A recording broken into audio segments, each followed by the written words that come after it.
नमो भगवती वासुदेवाय। आज हम श्री गर्ग संहिता के विश्वजीत खंड का 7वां अध्याय सुनेंगे। इसमें हम सुनेंगे गुजरात नरेश ऋष्या पर विजय प्राप्त करके यादव सेना का चेदी देश के स्वामी दमघोष के यहाँ जाना, राजा का यादवों से प्रेमपूर्ण बर्ताव करने का निश्चय, किंतु शिशुपाल का माता पिता के विरुद्ध यादवों से युद्ध का आग्रह। तो ये शुरू करते हैं।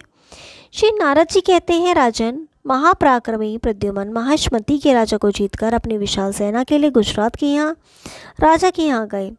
जैसे पक्षीराज गरुड़ अपने चोंच से सर्प को पकड़ लेती हैं, उसी प्रकार श्री कृष्ण कुमार प्रद्युम्न ने गुजर देश के अधिपति महाबली वीर ऋष्य को सेना द्वारा जा पकड़ा।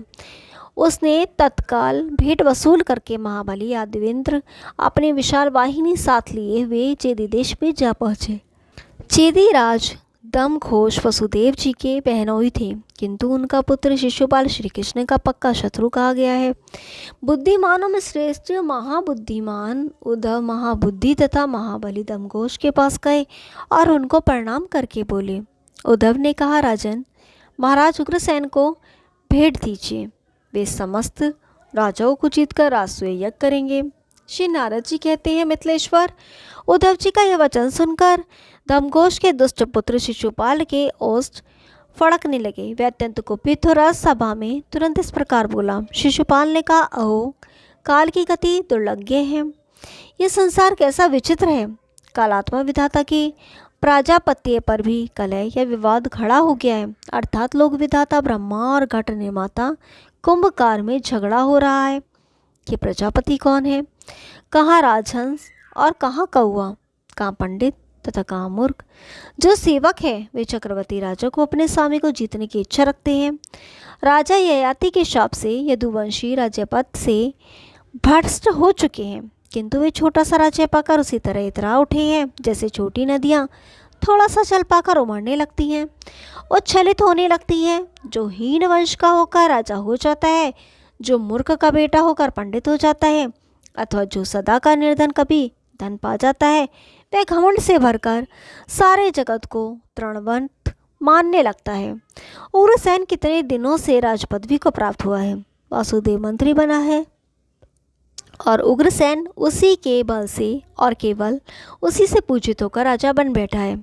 उसके मंत्री वासुदेव ने जरासंध के भय से भागकर अपनी पूरी मथुरा को छोड़कर समुद्र की शरण ली है।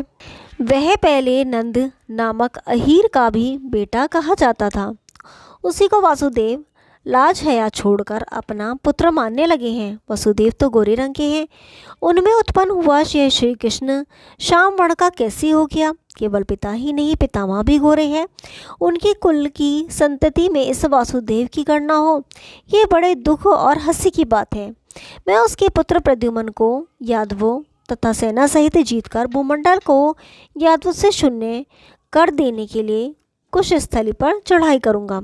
श्री नारद जी कहते हैं, राजन, यो कहकर धनुष और अक्षय बाणों से भरे 2 तरकस लेकर शिशुपाल को युद्ध के लिए जाने को उद्यत देख चेदीराज ने उससे कहा। दमघोष बोले, बेटा, मैं जो कहता हूँ उसे सुनो, क्रोध ना करो।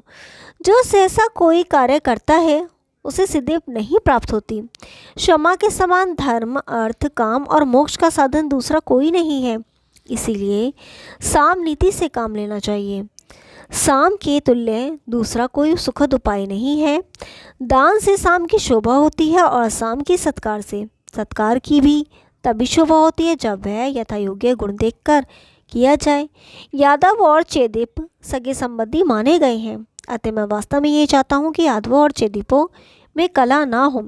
श्री नारद जी कहते हैं, बुद्धिमान दमघोष के समझाने पर भी शिशुपाल अनमना हो गया, कुछ बोला नहीं। वह माखल चुपचाप बैठा रहा। राजन, चेदीराज की रानी श्रुति श्रवा शूरनंदन वसुदेव की बहन थी। वे अपने पुत्र शिशुपाल के पास आकर अच्छी तरह विनयुक्त होकर बोली। श्रुति श्रवा ने कहा, बेटा, खेद ना करो, यादवों तथा चेदीपों में कभी कलह नहीं होना चाहिए। शूरनंदन वसुदेव तुम्हारे मामा हैं और उनके पुत्र श्री कृष्ण भी तुम्हारे भाई ही हैं। उनके जो प्रद्युम्न आदि सैकड़ों महावीर पुत्र आए हैं, वे सब मेरे और तुम्हारे द्वारा लाड़ प्यार पाने के योग्य तथा समादरणीय हैं। उनके साथ युद्ध करना उचित नहीं होगा। तात मैं तुम्हारे साथ स्नेहाद्र चित्र होकर उन समागत यादवों को लेने के लिए चलूंगी। चिरकाल से मेरे मन में उन सबको देखने की उत्कंठा है। मैं बड़े उत्सव और उत्साह के साथ उनको घर लाऊंगी। ऐसा अवसर फिर कभी नहीं आएगा। शिशुपाल बोला, बलराम, कृष्ण और समस्त यादव मेरे शत्रु हैं, जिन्होंने मेरा तिरस्कार किया है।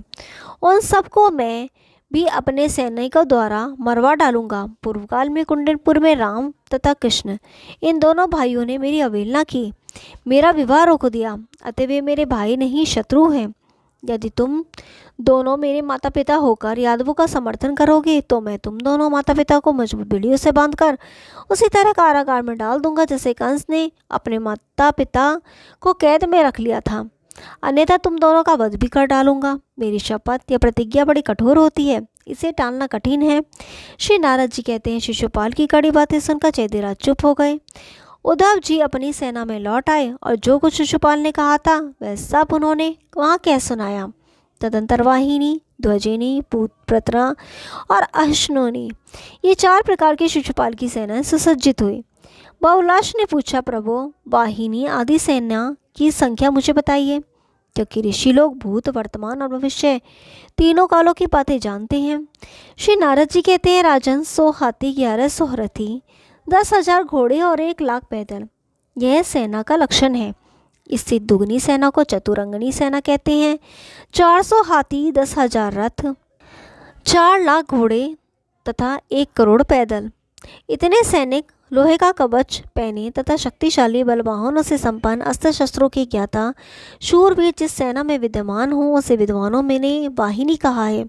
वाहिनी से दुगनी सेना को ध्वजनी नाम दिया जाता है।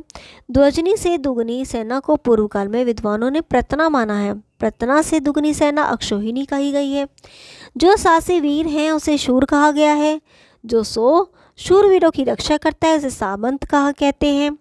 जो युद्ध में 100 सामंतों की रक्षा करता है उसे गजी या गजारोही योद्धा कहते हैं। जो संग्राम में सारथी और अश्वों सहित रथ की रक्षा कर सकता है वह रथी कहा गया है। जो अपने बाणों से सेना की रक्षा करता है उसे महारथी कहते हैं। जो अपनी सेना की रक्षा और शत्रुओं का संहार करते हुए रण क्षेत्र में अक्षौहिणी सेना के साथ युद्ध कर सके उसे सदा अधिरथी माना जाता है। ओम नमो भगवती वासुदेवाय। कल 8वां अध्याय सुनेंगे, तब तक के लिए नमस्कार।